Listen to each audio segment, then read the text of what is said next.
Hello everybody, sorry it's been a long time since I've done a video. Just been trying to catch up on some work and I've started a new job as well, so all exciting times. So anyway, today I'm going to be reading from Dissertation for Dummies again, and this is chapter 11, which is managing your argument, writing up your non-empirical dissertation. So let's begin. Are you a person who enjoys a good argument? Then writing up a non-empirical dissertation is likely to be a rewarding experience. A non-empirical or theoretical dissertation doesn't have any data you've generated at all. You won't have interviews, questionnaires or observations to present, but you do need to manage the structure and flow of argument effectively so that the conclusion is logical and the finished piece is coherent and clear. In this chapter, I run through the key elements you need to write up your work, help you to present a strong argument, and show you how to reach some logical conclusions, following the prescribed format. In chapter 3, I explain the structure of the typical dissertation, based on some common musical terms: prelude, main movements, and finale. In this chapter, I guide you through the compilation of these key elements. If you feel vague about these aspects of your work, take a look at some of these in the library and read some journal papers to refresh your memory about things such as referencing. In this section, I take you through the key elements of your dissertation. For full details on these parts, I suggest you read this section in tandem with chapter 3. Remember, check your university or college regulations. They may have a specific word limit for your prelude items or particular requirements that you need to fulfill. Prelude, title page, acknowledgements and contents. One of the weird things about writing a dissertation is that you write most of the beginning bits after you complete most of the work. You'll see that nearly all these items can only be tackled when you've completed the bulk of your writing. Start a fresh page for each of the items in your prelude. Title page. The items you need to include on the title page are the ones that identify you as the author, by name or code as demanded. Show which course you've been doing and the date you completed your work. You also need to write the title of your dissertation. Some institutions require other information, such as your supervisor's name or your student code number. Some are very specific about the kind of font style and size that are permitted. Acknowledgements. Acknowledge the people who helped you complete your work, such as family, friends, partners and children. It is courteous to thank your supervisor and can be a nice touch to mention any particular library or support staff who lent a hand on the way. Be sure to show appreciation for any organisation that has been kind enough to offer you financial support. Warning. Although it is undoubtedly a great personal achievement, your dissertation has not passed until it has been marked, so refrain from using grand statements along the lines of, "After this arduous learning journey, I can hardly believe that I will be graduating in a week and starting my dream career in the world of shoe production. This is tempting fate. It's also corny, hackneyed, banal and trite." Contents page. Although you may know your way around your dissertation, no one else has much of a clue how it all comes together into your perfect whole. You need a detailed and accurate contents page to guide the examiner through your dissertation. Incorporate headings, subheadings, and any further subheadings using the same numerical coding as in your text, and provide the page numbers for each entry, even when you have more than one entry for the same page. Include the bibliography in your contents list. If you have any additional material, such as appendices, be sure to include them in the table of contents. See Chapter 15 for more on structuring your dissertation. Prelude, abstract and introduction.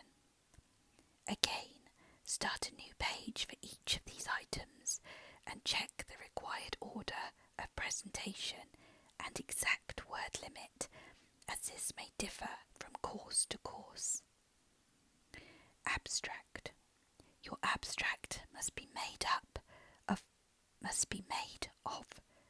of flowing paragraphs, and you must adhere to the word limit set out in your course details. Start by restating the overall aims of your project. This is likely to be an extended version of your title.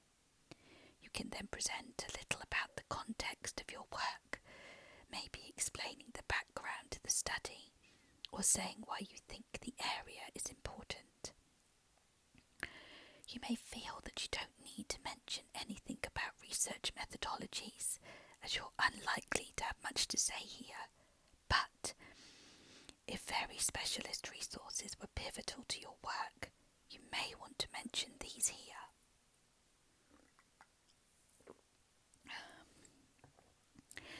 You should lay out your key argument very briefly and state the opposing view, mentioning the names of the main theorists where only one or two are used, and they're very significant.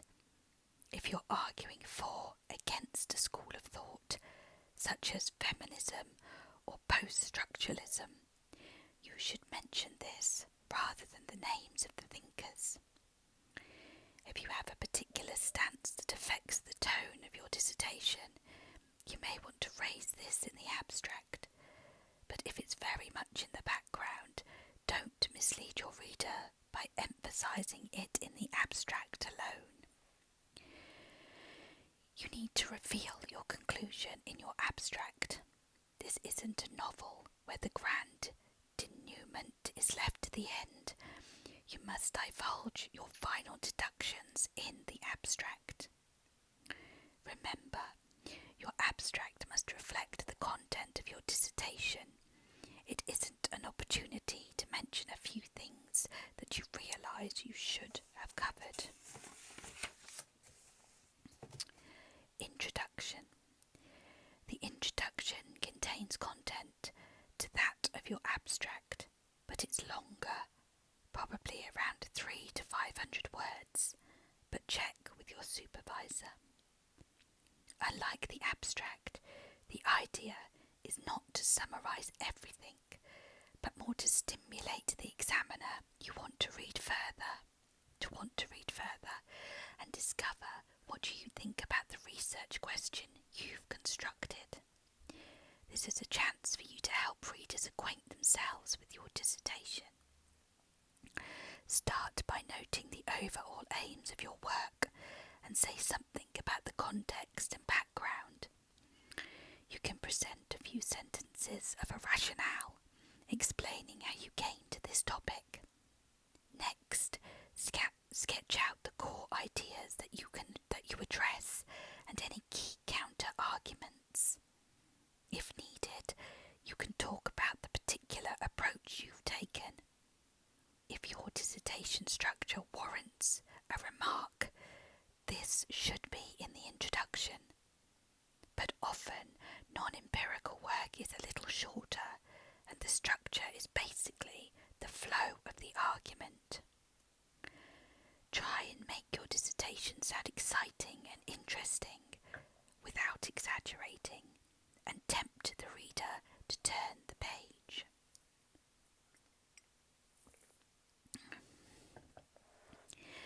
Main movements, literature reviews and research methodologies. Because your research is non-empirical, the boundaries between your main argument and a literature review are somewhat blurred. The purposes of a literature review include demonstrating your understanding of the general field, explaining your theoretical stance, contextualizing your work, showing the significance of the area you've chosen to study. As you can see, these issues are different from the main argument you're making in your dissertation, and they need to be addressed. You may not, however, need a full chapter that can be described as a literature review, in the way that such a chapter exists in an empirical dissertation. A reasonable solution is to have a short chapter entitled Background or Context. A similar issue exists concerning research methodologies. For an empirical dissertation, you would be describing the methods you use to collect your data, reviewing the pros and cons, and writing a little about your experiences. If your work is all library-based, you won't have the same amount to write about in terms of methods, obviously. You do need to explain your general stance and approach to your reading. If you don't have a separate literature review, explain the types of literature you've been using. Say if you've researched in a particular archive example, or if you've relied on specific research tools. Main movements, key and counter arguments. Whatever style your dissertation, you must apply logic in building your argument toward a conclusion.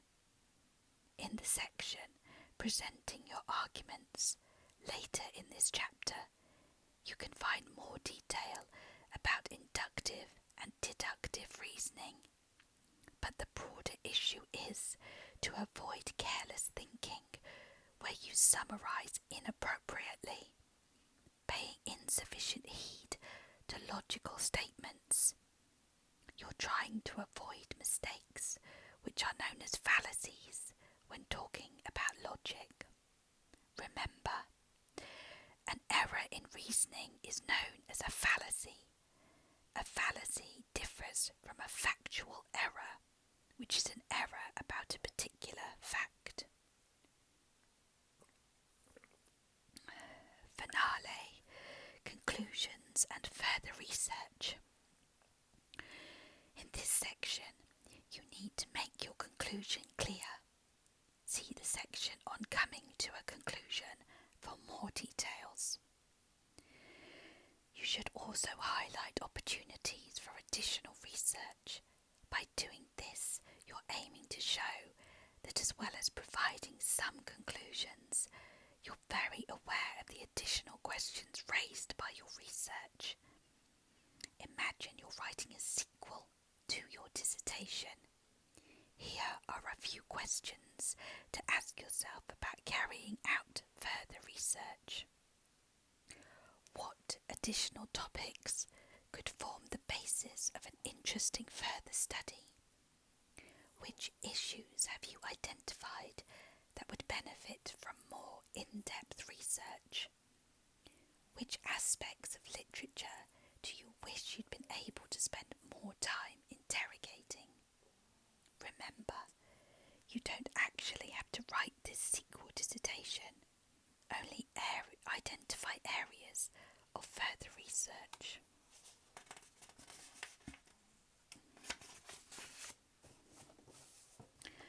Some dissertations end with recommendations for a specific audience. You are encouraged to consider this with care. Try not to come across as arrogant or as a know-all, but do express any useful ideas that have arisen as a result of your research.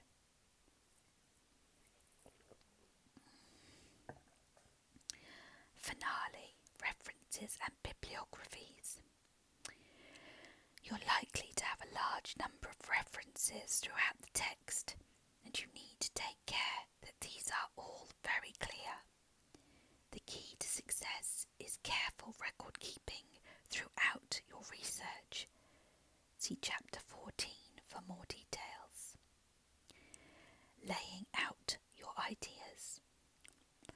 In Section 1, I offer lots of ideas about constructing your arguments and presenting a logical dissertation. I show you different ways of using quotations and help you to see how to decide when to use a quotation and how to check it illustrates the point you're making. Saying what you think. Degree programs, fields of study, courses, modules, and tutors vary with their attitude to the use of personal pronoun I in academic work.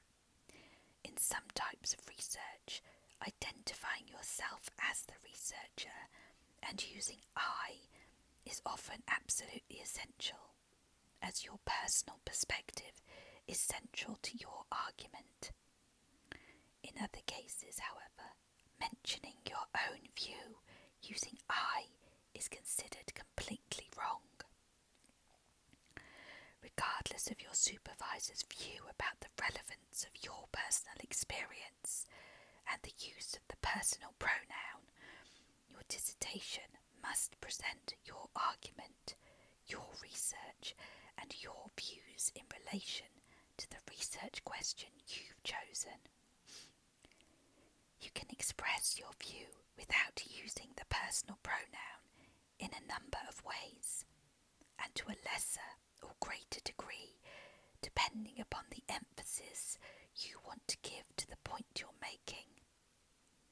You can, for example, present a positive view of a particular argument through threading quotations together and using language that shows your favourable view. Warning: ensure that you use the conventions required by your course concerning the personal pronoun and how far you should or should not infuse your personal opinion across your dissertation.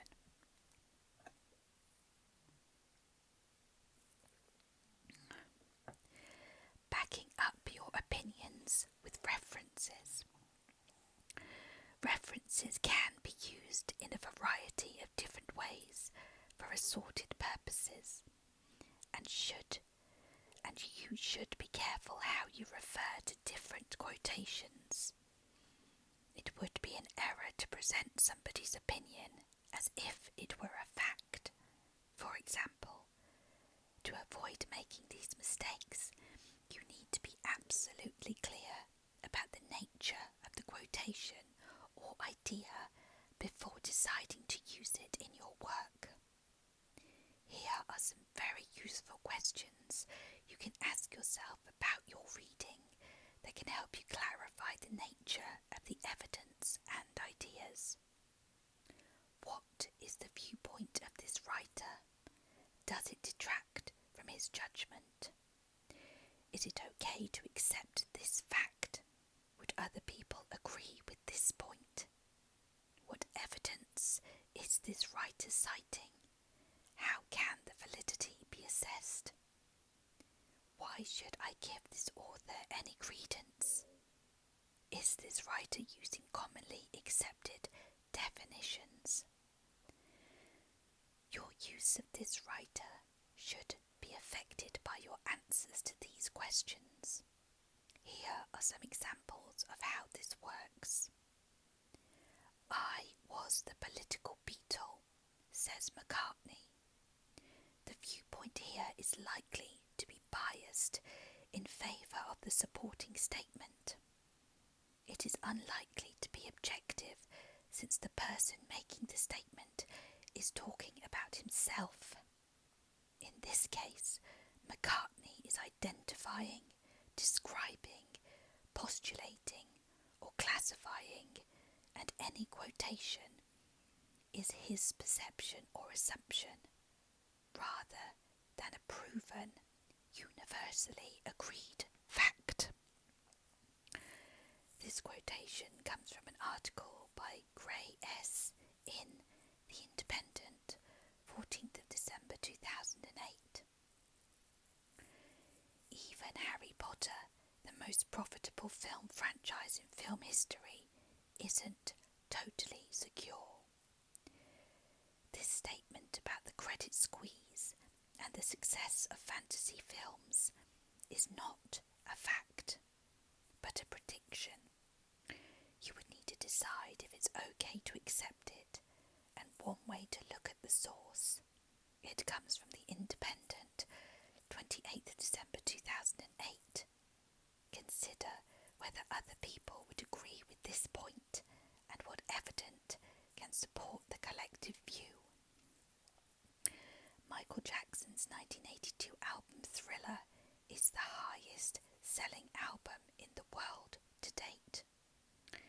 In order to accept this information, you'd need to check the evidence that's being cited.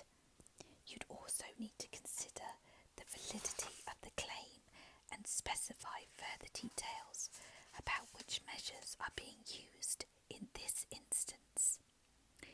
It comes from a Michael Jackson fan site, so it would really need to be verified. Madonna's intentions and impact on Western culture have been even bigger than the Beatles.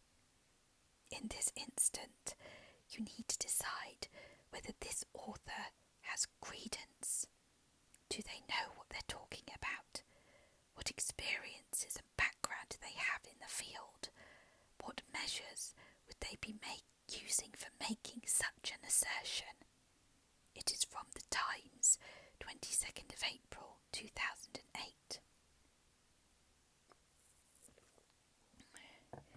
Ulysses by James Joyce is the 20th century's best novel in English. This statement makes use of a commonly used word, best, that requires clarification. It's undoubtedly true that Ulysses is a brilliant novel, but ascribing it the label best requires some very clear criteria. Many avid readers would dispute this choice, which comes from the New York Times 100 Best Books in English list, accessed March 2009. Many people, including some literature critics, would want to question the use of the adjective best in this context.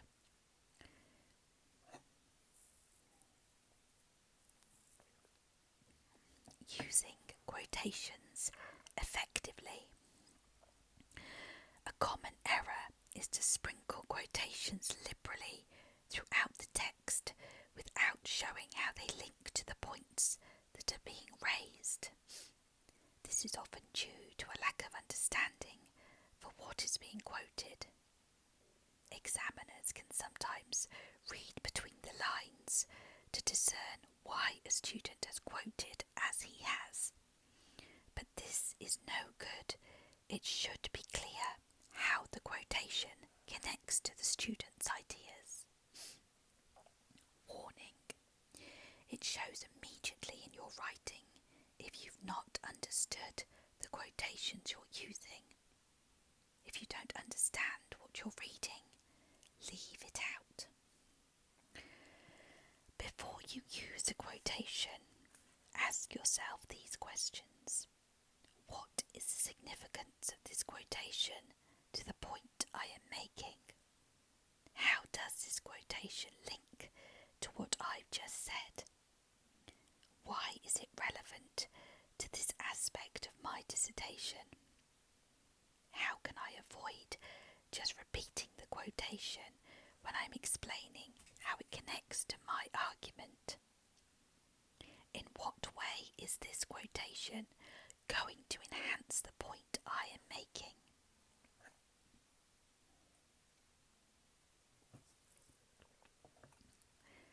Presenting your arguments.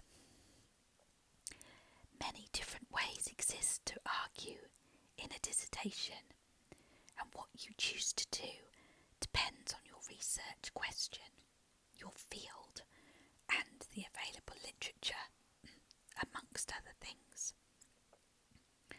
However, some elements are to be expected in all fields, regardless of the research question or the literature, and these include logic, coherence, careful use of evidence, and clarity.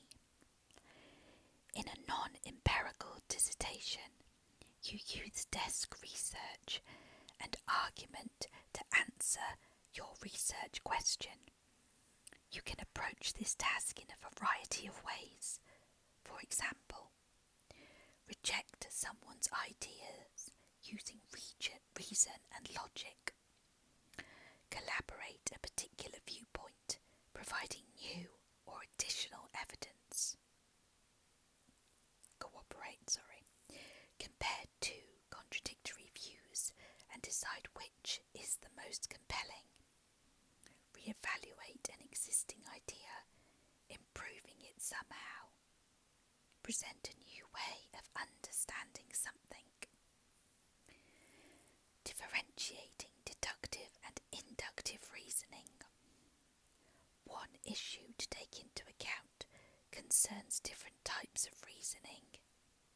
Commonly, you may find guides and support for dissertation writing that discuss deductive and inductive reasoning, and it's so worth getting to grips with what these words mean.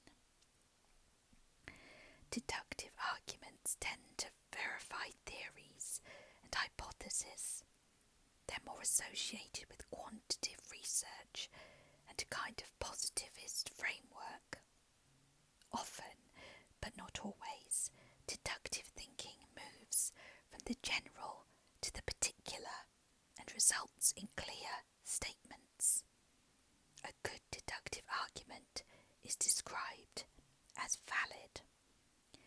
Deductive arguments can play out in numerous ways, and some of those most useful for undergraduate dissertations involve, I'm not sure how to say this word, syllogism, to apologise, which is a form of logic.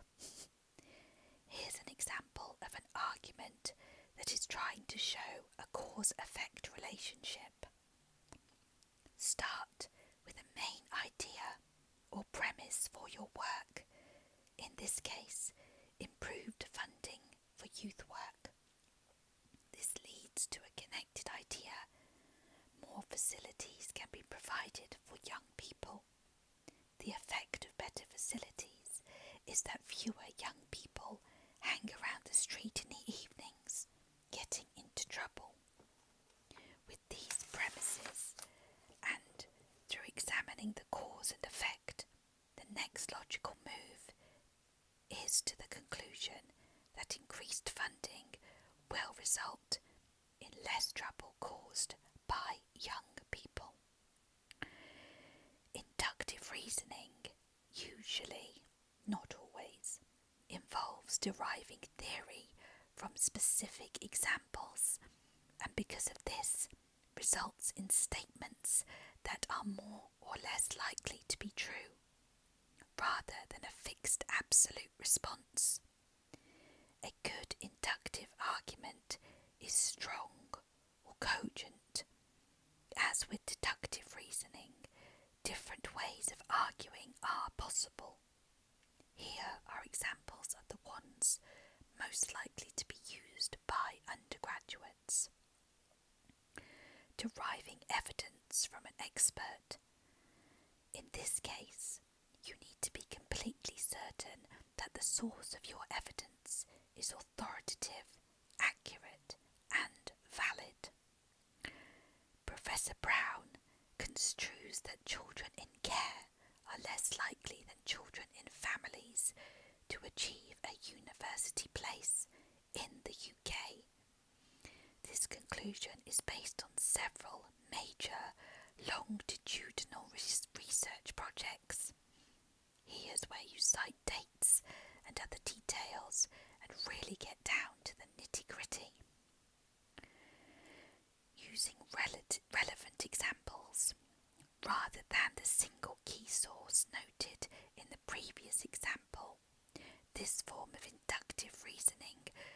relies on building a conclusion from a selection of relevant, valid examples from reliable literature. Various studies have demonstrated that university places are more commonly won by students whose parents have degrees. Green and Black 2003, Lilac 1999, Grey 2000. Cause and effect. You need to be very careful with cause and effect and be absolutely sure how the connections are made. Has X caused Y, or has Y caused X? Are the connections any more than a coincidence? Grade buster. Some people argue that deductive and inductive reasoning work in a kind of cycle and can't be separated as plainly as others suggest. You can adopt a more nuanced and careful approach to different aspects of logic, but need to be sure that you understand how you're constructing your argument. This requires some research into types of reasoning. Facing your protagonist head on. There's no point pretending that no disagreements exist. It won't be a strong case if you assert that you agree with someone, but provide no evidence that you've thought through potential criticisms and discovered ways they can be rebuffed. The most convincing arguments take into account all aspects of an issue and concede points when necessary. Remember, each argument should get the same treatment. Interrogate the premise, evidence, and problems of all the arguments, as this allows the strongest arguments to emerge. Some arguments will be more central than others, but all need to be treated reasonably. By this, I mean don't over-criticise the arguments that you dislike and give an easy ride to those you feel you'd like to support. You need to dispense even-handed analysis, but don't shy away from pointing out fallacies. Warning: criticise, don't denigrate. Otherwise you'll weaken your own argument. Garner support genuinely. Don't twist people's words to suit your purposes. Following threads of logic. In building a strong argument, there's no one single absolute correct structure. Whichever route you choose, you must ensure logical links through your argument. In the subsections that follow, I offer some alternative structures for building argument in non-empirical dissertations.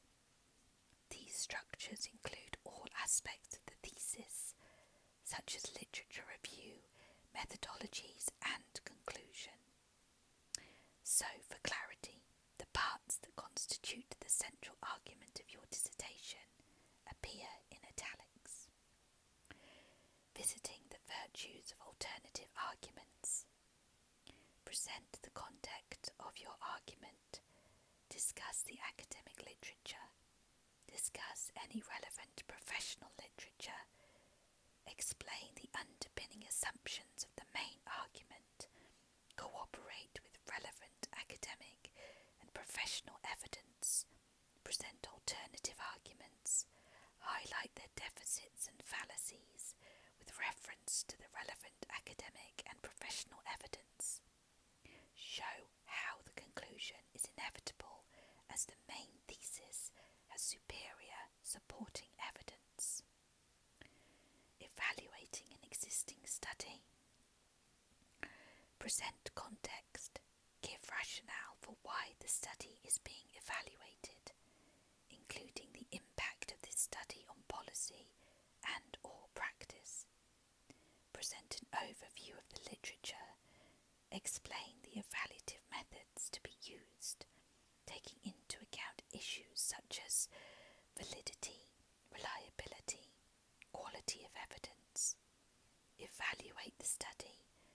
providing support for any criticisms of the study's research design, conclusions, and implications. Make an overall judgment on the quality of the study, including implications and recommendations for improving policy and practice. Conclude by summarising the key themes without repeating everything. Critiquing a particular theory. Contextualise this theory within the current field. Provide a rationale for evaluating the theory. Explain, briefly, any methodologies you may utilise. Show the importance of the theory through a review of the literature. Describe the origins, nature, and impact of the theory. Critique the theory by referencing evidence, examining its validity, consistency, and suppositions. Compare the inferences made from the theory with those you can now make, having identified fallacies in the theory. Suggest improvements. Conclude by summarising the key themes without repeating everything. Coming to a conclusion. Your supervisor isn't likely to have a preconceived view about the conclusions he's expecting you to draw. In actual fact, the conclusion itself is less important than showing you've used the requisite logic, reasoning, and evidence in constructing your argument. In your conclusion, make every effort to ensure that you show that your findings are drawn from critical analysis. Demonstrate links to your research question and original aim. To help you balance different views and present a strong conclusion, try using the following guidelines. Start by restating your research question, as this helps you to keep your conclusion relevant. Draw together the significant findings of your argument. Place your findings within the context of the literature in your field without repeating your literature review. Present answers to your research question without falsely trying to twist your ideas. Be frank about the limitations of your study, both methodological and conceptual.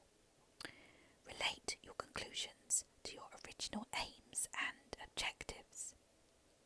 Tip: when you summarise what you've laid out, resist the temptation to merely repeat what you've already said. You can avoid this if you focus on the themes of your argument rather than the ideas. And that ends that chapter, so thank you very much for listening and sticking with me. And I hope you all take care, and I'll see you very soon. Bye bye.